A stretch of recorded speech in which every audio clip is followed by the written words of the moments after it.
Episode 328 कैद कर लो इस लड़के को। इस वक्त सभी ने कुछ महसूस कर लिया था। यही वजह थी कि मैदान का माहौल काफी हैरानी भरा हो गया था, जिसमें सभी इस वक्त ध्रुव की तरफ ही देखे जा रहे थे। इतने में पेड़ के पास खड़े मेघावत ने धीमी आवाज में कहा, कहीं ये लड़का ही वो रहस्यमय इंसान तो नहीं जिसने मिशाक को मारा था। ये सुनकर हकीम ज़ारांत की आवाज में एक डर सा महसूस होने लगा, जिसके साथ उन्होंने कहा, यह बात कोई भी नहीं जानता, लेकिन एक बात तो जरूर है, ध्रुव ने एक सफेद रंग की रोशनी का इस्तेमाल तो किया था हकीम कंपटीशन के आखिरी राउंड में, और वैसे तो वो रोशनी एक पल के लिए दिखाई दी, जिसके बाद वो गायब हो गई थी, लेकिन मैं ये दावे के साथ कह सकता हूँ कि वो थी तो एक दिव्य रोशनी ही। ये कहते वक्त हकीम ज़ारांत के चेहरे पर एक घबराहट दिखाई दे रही थी, क्योंकि वो भी सोच रहे थे कि दो तरह की दिव्य रोशनियों को एक शरीर में रखना किसी बहुत ताकतवर इंसान की ही निशानी थी।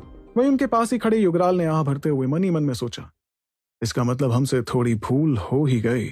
ऐसा सोचकर उसने ध्रुव की तरफ देखा, जिसे देखकर इस वक्त समझ नहीं आ रहा था कि आखिर वो क्या करने के बारे में सोच रहा था, क्योंकि युगराल अंबर दल के खिलाफ जाएगा या नहीं, इसका फैसला तो सिर्फ तभी कर पाता जब उसे ध्रुव के फैसले के बारे में पता चलता। फिर मैदान की वो खामोशी कुछ देर तक बरकरार रही, और उसके बाद ध्रुव एक कदम आगे आया, जिसे देखकर अंबर दल के बुजुर्गों के शरीर अचानक से हड़बड़ाने लगे। इसके साथ ही सभी बुजुर्ग अपने शरीर से शक्तियां बाहर निकालने लगे कि कहीं ध्रुव उन पर हमला न करते। तभी ध्रुव ने अंबर दल के बुजुर्गों को देखकर कुछ सोचते हुए कहा, माफी चाहूंगा बुजुर्ग ओलाफ, लेकिन मुझे कोई अंदाजा नहीं है कि बुखराज जी किस बारे में बात कर रहे हैं। ये कहते वक्त उसकी आवाज में जरा सी भी हड़बड़ाहट नहीं थी, जिसे महसूस कर किसी को भी उसके कातिल होने का अंदाजा लग जाए। जाहिर सी बात है कि ध्रुव बेफिजूल ही अंबर दल जैसे ताकतवर दल के खिलाफ होना नहीं चाहता था। वो अच्छे से जानता था कि अंबर दल वुहान साम्राज्य में बहुत सालों से टिका हुआ था, जिस वजह से उसकी नींव काफी बुलंद थी। यही वजह थी कि ताकतवर होने के बावजूद ध्रुव के दिल में अंबर दल के लिए थोड़ा डर तो मौजूद ही था। इसलिए ध्रुव कोशिश कर रहा था कि अंबर दल का दुश्मन न बन सके। लेकिन उसकी बात सुनकर ओलाफ के चेहरे की मुस्कुराहट और ज्यादा बड़ी हो गई, और उसने एक बुलंद आवाज में ध्रुव से कहा, अच्छा तुम्हें नहीं पता?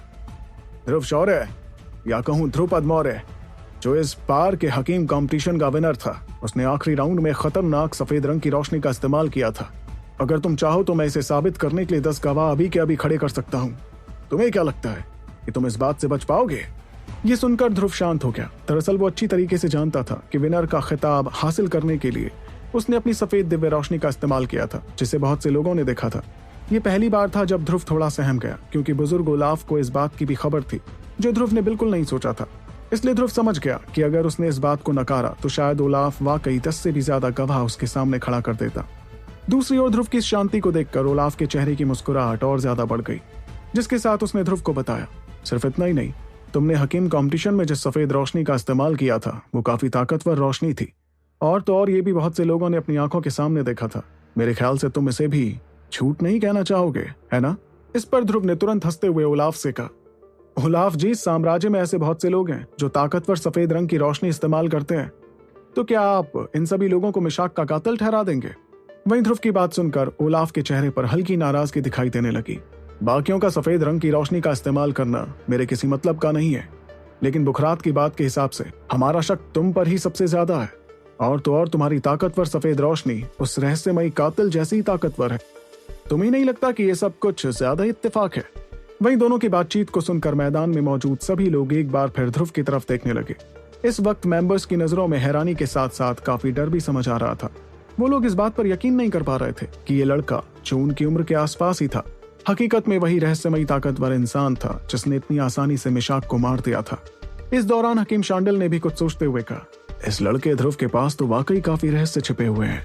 जाहिर सी बात है कि ओलाफ और ध्रुव की बातें सुनने के बाद और हरे कमल की दिव्य रोशनी का राज जानने के बाद शांडिल को लगने लगा था कि शायद ध्रुव सच में कुछ तो छुपा रहा था। और अगर ओलाफ की बात सच थी तो हो सकता था कि जिस लड़के ने शातिर इरादों से लोगों के लड़ने का फायदा उठाकर दिव्य रोशनी हासिल की थी, वही लड़का मिशाक की मौत का भी जिम्मेदार हो सकता था। लेकिन शांडिल मनी मन ये सोच रहा था कि ये लड़का तो अभी 20 साल का भी नहीं हुआ था, और 20 साल की उम्र में शक्ति सम्राट जैसी ताकत शांडिल की समझ में ही नहीं आ रही थी। लेकिन साथ ही शांडिल को यह भी याद आया कि कितनी आसानी से ध्रुव उससे दूर भाग रहा था जब शांडिल उसका पीछा कर रहा था। ध्रुव की वो तेज रफ्तार किसी शक्ति सम्राट जितनी रफ्तार ही थी, और गोलियों का राजा होने की वजह से वो ये अच्छी तरह समझ रहा था कि अगर ध्रुव ढेर सारी हाई रैंक की गोलियों का भी इस्तेमाल करता तो भी इतनी कम उम्र में शक्ति सम्राट बनना नामुमकिन था। तो फिर आखिर सच क्या था? वहीं शांडिल के बगल में खड़ा रेहान मुस्कुराते हुए अपना सिर हिलाने लगा। इस वक्त उसे अच्छा खासा अंदाजा लग गया था कि ध्रुव और उसकी ताकतों का फासला कितना ज्यादा था। हर बार जब रेहान को लगता था कि ध्रुव अपने सारे राज बयां कर चुका था, तभी अचानक वो एक और राज सबके सामने लाकर सभी को हैरान कर देता। फिर वो बातचीत कुछ पल तक चलती रही, जिसके बाद ध्रुव अच्छी तरह से समझ गया कि ओलाफ उसे वहां से किसी भी कीमत पर जाने देने वाला नहीं था। इस बात के चलते ध्रुव के दिल में एक अजीब सी बेचैनी गूंजने लगी और फिर उसने ओलाफ की तरफ देखते हुए कहा, बुजुर्ग ओलाफ, मेरे पास आपसे बहस करने का वक्त नहीं है। अगर आपके पास कोई ठोस सबूत नहीं है तो आपको दूसरों पर ऐसे इल्जाम लगाने नहीं चाहिए। वैसे मैं जानता हूं कि अंबर दल एक बहुत ही ताकतवर दल है, लेकिन अगर ये बात बाकियों को भी पता चली तो सोचिए आपकी इज्जत को कितना नुकसान पहुंचेगा। और तो और, मेरे पैर मेरे शरीर का एक हिस्सा है, इसलिए मैं यहाँ रुकूंगा या फिर यहाँ से जाऊंगा, इसका फैसला मैं करूंगा, ना कि आप। इतना कहकर ध्रुव तुरंत मुड़ा और वहां से जाने लगा, मगर ध्रुव को ऐसा करता देख ओलाफ ने अपना हाथ हिलाते हुए कहा, माफ करना, लेकिन जब तक हम लोग मिशाक की मौत के बारे में तुमसे पूछताछ नहीं कर लेते, तब तक तुम्हें हमारे साथ अंबर पर्वत पर ही रुकना पड़ेगा। अंबर दल के लोगों, रोको इस लड़के को। और जैसे ही ओलाफ की आवाज सभी तक पहुंची तो 10 से भी ज्यादा सफेद कपड़ों वाले लोग अचानक से ध्रुव के पास आ गए। तभी सफेद कपड़ों वाले लोगों के शरीर से ढेर सारी शक्तियां निकलने लगी और वो लोग एक झटके में ध्रुव के आसपास आकर उसे घेरने लगे। इसके तुरंत बाद अंबर दल के वो लोग अपने हाथों में तलवार निकालकर खड़े हो गए और ध्रुव को डराने की कोशिश करने लगे।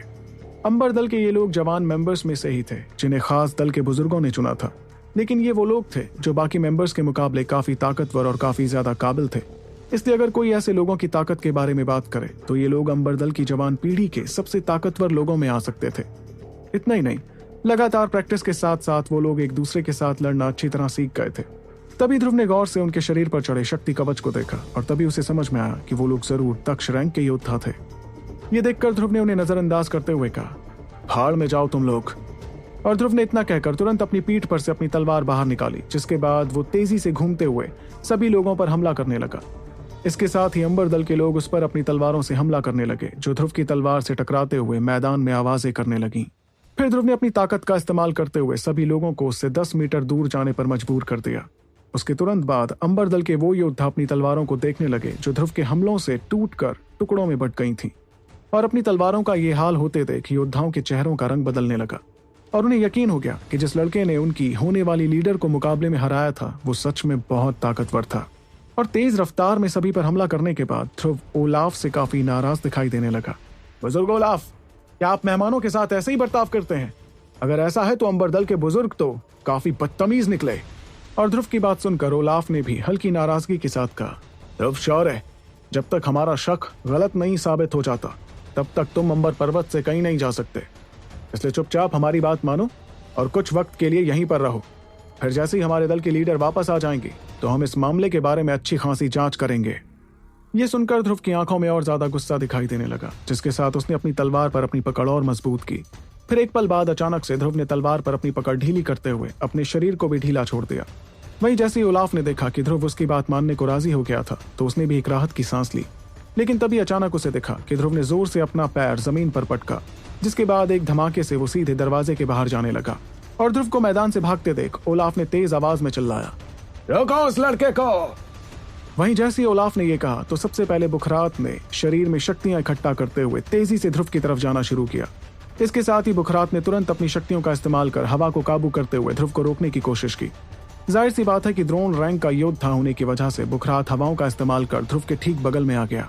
फिर जैसे ही ध्रुव ने बुखरात को अपने इतने करीब देखा तो उसने तुरंत अपनी तलवार जमीन पर गाड़ते हुए अपने आप को पूरी तरह से रोक लिया।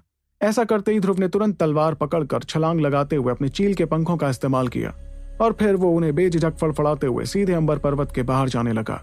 वहीं ध्रुव को इस तरह से उड़ते देख ओलाफ ने एक बार फिर चिल्लाकर कहा, ध्रुव तुम कहीं नहीं जाओगे। इतना कहकर ओलाफ ने जैसे ही अपना हाथ लहराया तो उसके बगल में बैठे 3 सफेद कपड़ों वाले बुजुर्ग अचानक से कांपने लगे। फिर एक पल बाद अचानक से वो लोग कहीं गायब हो गए और फिर जैसे ही वो सभी की नजरों के सामने आए तो लोगों ने देखा कि वो ध्रुव को 3 तरफ से घेर चुके थे। इस वक्त तीनों बुजुर्गों के शरीर से शक्तियां निकल रही थीं, जिसके साथ वो ध्रुव के भागने का रास्ता रोक चुके थे। इस दौरान वो तीनों सफेद कपड़ों वाले बुजुर्ग अपने शक्ति से बने पंखों को लगातार फड़फड़ा रहे थे। वहीं उन्हें देखकर ध्रुव ने घबराते हुए कहा, 3 शक्तिमान, इस अंबर दल की ताकत तो सच में बहुत खतरनाक है। वहीं इस वक्त ध्रुव की घबराहट को महसूस करते हुए ओलाफ ने उन्हें दूर से आवाज लगाई, ध्रुव अगर तुमने मिशाक को मारा नहीं है तो फिर तुम्हें यहाँ से भागने की इतनी जल्दी क्यों है? इतना कहकर ओलाफ ने तुरंत अपनी नजरें पेड़ पर मौजूद सभी ताकतवर लोगों की तरफ करते हुए कहा, सभी लोग ध्यान से सुनो, ध्रुव को इस तरह भागते देखकर तो मुझे लगता है कि ये लड़का सच में मिशाक की मौत का जिम्मेदार है। इसलिए जब तक दल की लीडर वापस नहीं आ जाती हम इसे यहाँ से जाने नहीं दे सकते। ये मामला हमारे लिए काफी ज्यादा जरूरी है, इसलिए मैं उम्मीद करता हूँ कि आप लोग इस बात को समझेंगे। और जैसे ही ओलाफ ने ये बात कही तो ज़ारांत और बाकियों के चेहरे पर हल्की परेशानी दिखाई देने लगी। फिर सभी लोगों ने एक दूसरे की तरफ एक नजर देखते हुए वापस अपनी नजरें ध्रुव की तरफ की। दूसरी ओर जैसे ही ओलाफ ने देखा कि कोई भी ताकतवर इंसान आगे आकर उसे रोकना नहीं चाह रहा तो उसने एक राहत की सांस ली। ऐसा करते ही उसने अपनी नजरें ध्रुव की तरफ की, जिसके बाद वो अपना हाथ उठाकर ध्रुव को कैद करने का आदेश देने ही वाला था, लेकिन तभी अचानक से उसे एक आवाज सुनाई दी। बुजुर्ग ओलाफ, कहीं इस मामले में कोई गलतफहमी तो नहीं हुई है? मैंने कुछ पल पहले ही ध्रुव के साथ मुकाबला किया है, और अगर वो सच में इतना ताकतवर होता कि मिशाक को जान से मार पाता तो मेरा और उसका मुकाबला इतना टक्कर का ना होता। यह आवाज थी लारा की, जिसने काफी झिझक के साथ ओलाफ से बात कही। वहीं लारा की बात सुनकर ओलाफ ने अपना हाथ लहराते हुए उसे समझाया, लारा, बेहतर होगा अगर तुम इस मामले से दूर ही रहो, चाहे जो हो जाए, लेकिन मैं इस लड़के को दल की लीडर के वापस लौटने से पहले तो जाने नहीं दे सकता, और अगर मैंने सच में कोई गलती की होगी तो वक्त आने पर मैं ओलाफ खुद इस लड़के से माफी मांग लूंगा। इतना कहकर ओलाफ ने तुरंत मुड़कर दल के तीनों बुजुर्गों को आदेश दिया, कैद कर लो इस लड़के को। तो क्या ध्रुव बचकर निकल पाएगा अंबर दल के तीनों ताकतवर शक्तिमानों से? ये जानने के लिए आपको सुनना होगा the one and only RJ Rivansh के साथ सुपर योद्धा।